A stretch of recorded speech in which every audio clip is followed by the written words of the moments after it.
Welcome, everybody, to this week's edition of Valpo Basketball Preview. Along with head coach Bryce Drew, this is Todd Eichow. The Crusaders pick up their 20th win of the year this past weekend on Saturday. And I guess the biggest news surrounding the game was Valpo Fernandez with another great defensive performance, and they came at an appropriate time because it was in the same game that he set the school's all-time record for block shots. An 18-point win, and again, although UIC made some shots in the second half, the tone was set early on in this game. You held them to 21 points in the first half, and it was Valpo just either blocking or altering almost every attempt they had inside the paint. Yeah, so happy for Valpo. For him to break that record and have that record that's been standing for quite a while. Hopefully it's something that'll stand for a while for him. And he had a great game. He anchors our defense like we've talked about, and did it again on Saturday. And again, dominating by keeping balls alive on the offensive end with offensive rebounds as well. You look at his his rebounding numbers from a year ago, and his rebounding numbers this year, and it's a completely different story. Somewhere along the way, he's become a better rebounder over the past 12 months. What's happened? I think some is the aggressiveness. He's really wanted to go get the balls. Done a great job of getting in and being strong when he does get his hands on it and grab it. And then we've tried to keep him by the rim as much as possible. Where in the past sometimes we have him out on the floor. We've tried to keep him by the rim, and I think he's really responded and done well being closer to the rim. All right, now let's look ahead.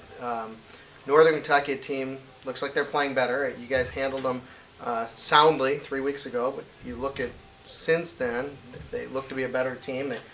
They've had 2 good wins since, and 4 competitive games actually since, and then Wright State, obviously the team that beat you on Saturday. Let's talk about Northern Kentucky first. Yeah, tough home stretch. Northern, they led for the first 12 minutes of that game down there, and then we were very thankful to make some shots and get a run going.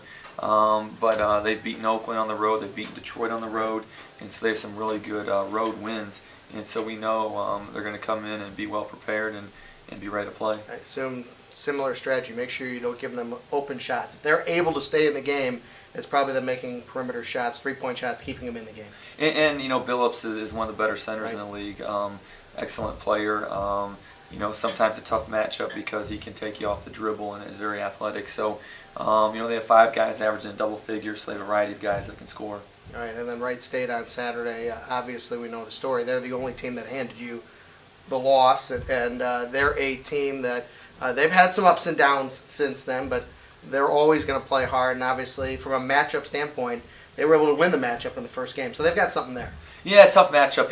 They play small sometimes with Yoho at the 5, which gives them a 6'6" center with 4 guards, and so and they play extremely good defense. So we know obviously that they'll be well prepared and ready to go. And it's again big home stretch for us. I think our guys are excited. You as a player were in this position a few times because you had a handful of your seasons when you in league play when you were a player would be a 12-2 start, or maybe an 11-2 or a 13-2 start or something like that. And then near the end of you would play a team that had already beaten you. You hear the old extra motivation. As a player, did that ever come into your mind? This is the team that beat us, and somehow there's extra effort in there. Or your thoughts on that? It works in a variety of ways. I don't think you ever know until the game gets going. How teams are going to respond. Some teams just match up well against certain teams, no matter how many times you play them. And so, regardless of what the records are, I think both teams coming this weekend, they want to win and want to keep their streaks going, and so they're going to be very competitive games.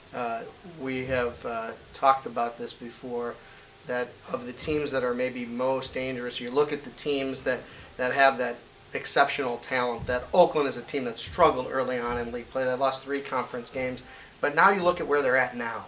They're incredibly dangerous, and the fact that they keep winning on the road maybe makes them even more dangerous. And I'm not looking all the way ahead of the Oakland game, but just talking in generality about what Oakland's doing right now.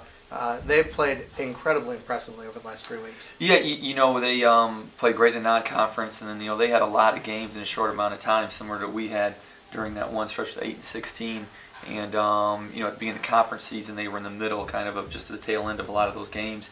And so now I think they're a lot fresher. The transfers are all playing well together, and I think they're definitely playing the best basketball they have all year. Okay, we'll talk about that game certainly next week. First things first, the 2 home games. We hope, I assume, great crowds to support this Valpo basketball team, which is playing so well. Good luck this week, Bryce. Thanks, Todd. For head coach Bryce Drew, this is Todd Eichow. Thanks for joining us this week on Valpo Basketball Preview.